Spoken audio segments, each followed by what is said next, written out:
Raise your hand if pressures, either from outside or inside of yourself, cause you to keep working, even when you knew it was not the answer. Yes. Welcome to the land of workaholics and hustlers. You do what it takes to get the job done, no matter what. But at some point, that asset becomes a liability because we start outworking our problems.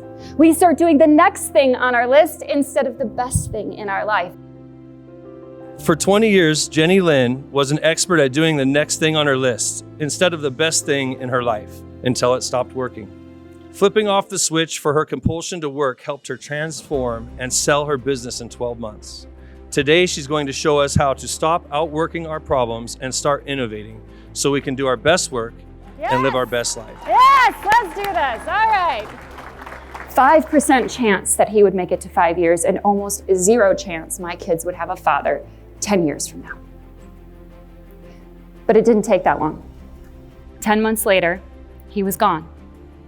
And my kids lost their father, and I lost the person who was helping me raise them. Innovation was no longer an option, it was a necessity. We live in a culture that defines being busy as being successful. So if time and money do not buy you that ticket off the hamster wheel, then what the heck is the currency? It's innovation. The two kinds of space are white space and focus space. And the type of problem you have determines the kind of space that you need. White space is an expansive kind of space. It's where you can discover your best ideas. In other words, it's where inspiration strikes. The other kind of space is focus space. It's where you put your blinders on in order to implement those fabulous ideas that you came up with. Think if you were to pick up a book and all the letters in the page were to all be run together into the edges, would you be able to read that book? I couldn't. White space. It is the space between the letters on the words and the words on the page that allow us to read what is already there. And it is the space in our minds that allow us to read what we already know and what we've already curated. To move from being a dot collector to a dot connector. It starts with space. Priorities are clarified in white space and plans are created in focus space.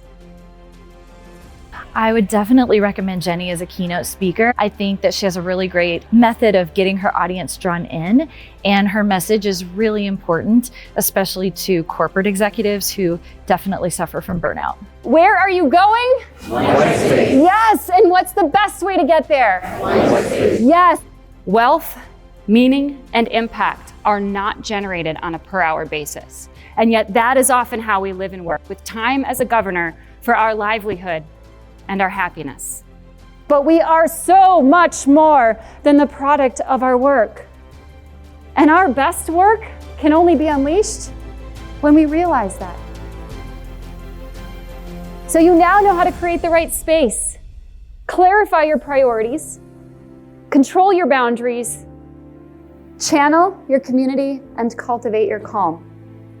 You have got the recipe, guys, to flip your off switch. You only need one thing, one action that will have a snowball effect in your life. So what is the one action that you guys want to take today? Because there ain't no rest for the wicked until we close our eyes for good.